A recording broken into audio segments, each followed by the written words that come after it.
Hey everyone, and welcome to this video. Today we're swapping out the factory halogen bulbs in my 2017 non-WRX Impreza hatchback for a set of LEDs that I found on Amazon.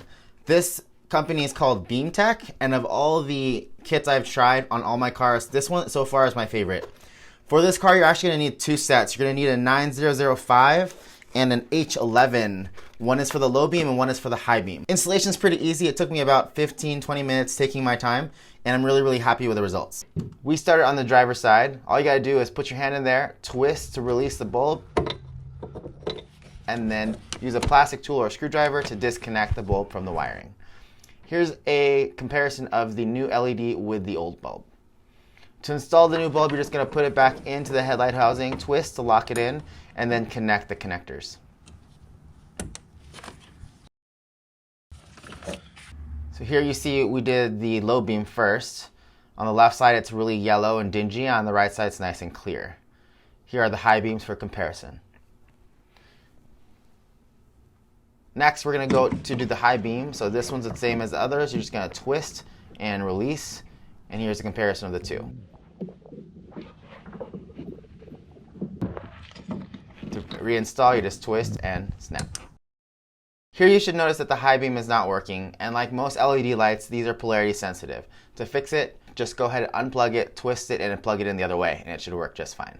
In order to get to the bulbs on the passenger side, you're going to need to remove the front part of the intake. There are two plastic fasteners to remove.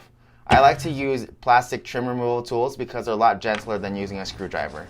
Just gently pop them off, and the front of the intake should come right off. Now with the intake out of the way, there's a whole lot more room than there was on the driver's side, and the installation is exactly the same.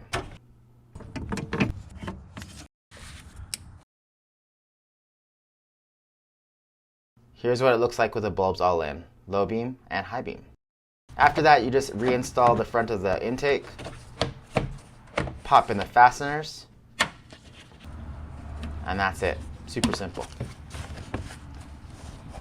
Now here's a comparison video of the factory setup on the top and the new LEDs on the bottom.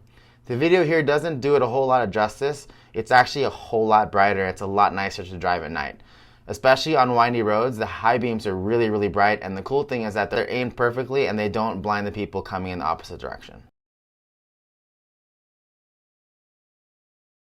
Difficulty factor on this project was probably a 2 out of 10. It was actually super easy to get to the headlight bulbs in this car. I've worked on cars where it was a really huge pain. This was super easy. Again, I'm going to post a link to these guys in the description of the video in case you're interested. This company came out pretty good. I've used a few on the Xterra and I wasn't super happy, and this one I'm really stoked with so far. Anyways, if you guys are new here, please consider subscribing. I just picked up a new project car in Vegas for my cousin, and I'm super excited about it. I've always wanted an Integra, and I finally got one 25 years later. So stay tuned for that. Until then, we'll see you guys next time.